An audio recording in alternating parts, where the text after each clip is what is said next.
everybody. Welcome back to the Artie Lange Show. Talking with the legendary Oakers boys who have a new record coming out April 15th called Boys Night Out. So describe the record a little bit. What are we going to see on this? You said it's live. Okay, well, it is live. We went out there and recorded about 20 shows last year, and this year some too, actually. We probably have 60 songs in the can live. And what type of venues are we talking about? Well, actually, pretty intimate venue with most of great. this recording in Laughlin, awesome. Nevada. Yeah. We do a lot of shows there every year at the Riverside in Laughlin, and it's a real nice, friendly showroom, good sound, and good audience response. And so we decided to go in there and take some equipment in and just sing, man, and see what we can get. Yeah. And that is actually, Dwayne Allen had that idea, and we were to do this live thing before Cleopatra even came in and got involved. And so we were already on our way to, let's just record ourselves live and see what we come up with. Right. And it rocks, man, it rocks. And we've got enough stuff in the can, we could put out a box set bigger than this room if we ever decide to do it. But is the new technology for recording something, you know, there's about difference between analog, digital, blah, blah. I mean, do you guys like the new stuff, or do you find the old school stuff to be better for your particular talents? I think we've always been wide open to everything. Yeah. And I think we try to utilize what's best of all worlds for what we do. I mean, as Okay. long as you got four voices out front pounding, and you got the rockin' band pounding it right behind us, and you got it sounding good, man, that's really all. Well, guys who can really sing, I mean, there's a lot of people so successful in music now. They have no musical talent. They're just sort of figureheads or whatever, you know. So that's refreshing alone. I think, you know, where younger people would like that. I mean, you guys, you know, it seems to me like without you guys, there wouldn't be like a Garth Brooks or a Clint Black. You kind of started that whole country music thing, right? I mean, well, you know, we were very innovative back in the 70s and the 80s, and I think we put a lot of stones on the mountain, and a lot of the kids coming up, and Garth will be one of them that would tell you that the Oakers boys were influential to him, just as he has been on, I think, a lot of the newer acts today. And I think we've all had our place, and the kids today that are out there singing have a lot of love and respect for the Oakers boys. And that feels good, because a lot of these young kids have taken country music to pretty big levels. I mean, country music today is like the new pop music. oh yeah, and that's huge. good. That's It's good and gigantic. bad. That's good and bad. It took some of the, I mean, sometimes I think it took some of the edge out of it a little bit that I love so It's much. different. Yeah. It's not everybody's cup of tea, probably, but man, you can't deny the success that it's having. I mean, Oh, it's huge. They're out there rocking. And Country music stations were never much of anything around, especially in the North. They're enormous. There's country music bars in North Jersey. You know, Exactly. it's that are, Well, the example here is for us to play coliseums like we did for years in the late 70s and early 80s, you had to have crossover. Yep. Elvira had to cross over into pop. Right. In this day and age, these kids are selling out stadiums with just country airplay, yeah. because there's nowhere for them to cross over to. They are the pop genre now. Yeah. So, I mean, where do you cross over to? Hip hop? I mean, you know, where's there to go? Right. So country music, I think, has made themselves. Wouldn't you agree, Golden? Yeah, Country's pretty much the new pop now. it is. It's you know, it's the way the music business went when rock and roll kind of was taken over in MTV and VH1 by hip hop and rap.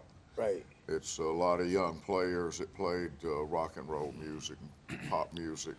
They didn't quite have an outlet. Well, country music television, basically, and the recording labels opened their arms to these young players that had all that talent, and that filled into bands with different groups. And so, like Joe said, that's kind of where the pop world is now. That it don't cross from there. That is it. It's just a huge business anymore.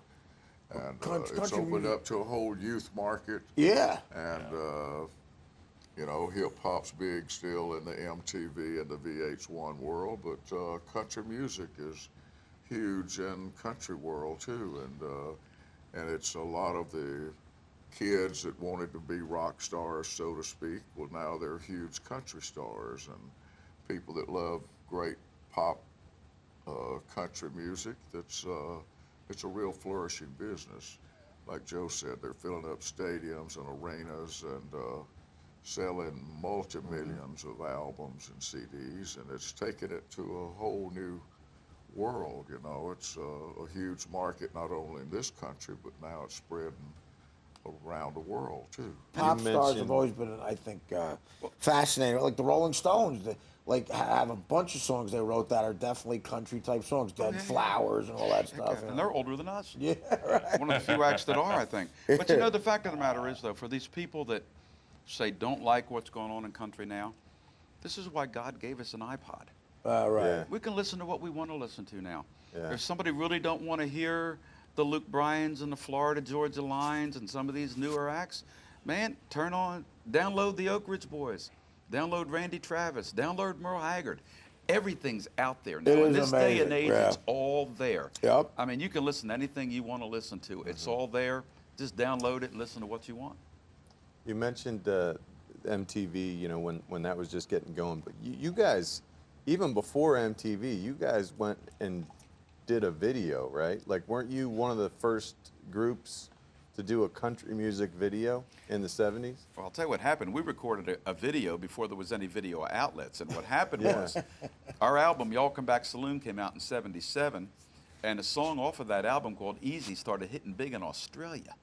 Just like huge. Really? And we weren't about to go running over to Australia on this thing. So we said, what do we do? Well, our manager and his young son, Sherman Halsey, who just passed away this past year, who's became one of the greatest video directors in Nashville, did all Tim McGraw's videos, did tons of videos. But his idea, this was the first ever video shot of its kind. He said, well, let's shoot a video and send it to Australia. They can play it on TV. Do what? Good idea. He shot it on Right. film. He shot us doing it live on stage.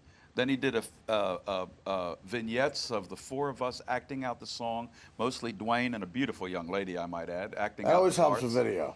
And he would intersperse, the vignettes with the stage back and forth. Sound familiar? So you had a real vision too, and it was Sherman Halsey had an incredible vision. and people took that weight of doing it. And ran Exactly. And Sherman himself, of course, took it to big heights in the video world. But that video, Easy, and you can find it on YouTube.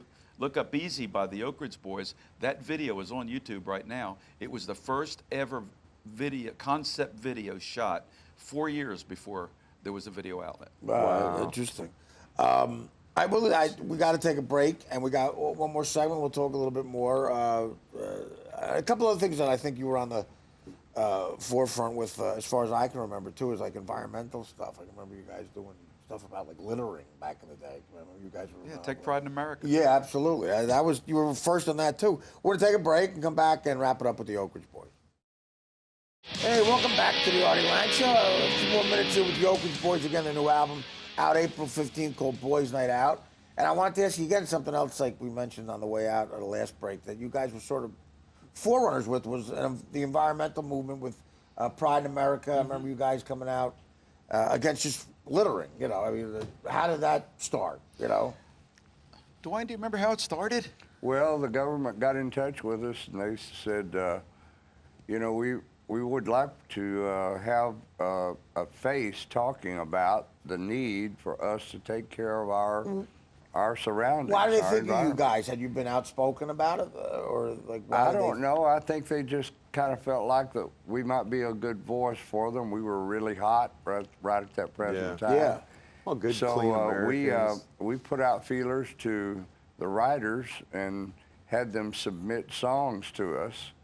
And this song came in to our office by one of the people who read that we were looking for a song, Take Pride in America. Right.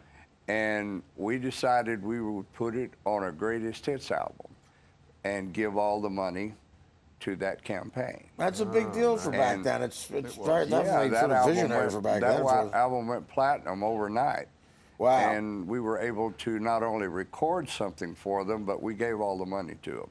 Wow. It's amazing. Yeah, And, I mean, you know, think again, it wasn't like a heavy duty, hey man, the earth is warming, you know, we're all going to drown in ice or something. Right. It was more just like, don't throw your bag of Taco Bell trash out the window of your car. Right. Take pride. Have a little pride. Right. I mean, it's just like, you know, you wouldn't throw that crap on your rug at home. Yeah. Well, Definitely don't throw it out on our highways. It's very simple. You take a little pride. That was the theme of taking pride in our country like you would in Yeah. yourself. You And start very there. successful. Very successful campaign at the time. Right. Well, listen, more people should do it now still. Listen, guys, this was a cool thing for us. We appreciate you Us coming too, in. Artie. Yeah. And John, thank you. we wish you the best. And again, April 15th, you know, if you guys are fans of talented guys who put out real music, go get Boys Night Out, April 15th. Support the Oak Ridge Boys. And best of luck, guys. Thank you, Artie. Nice to meet you all. Yeah. Thank you. The Artie Lange Show, weeknights on Audience, only on DirecTV.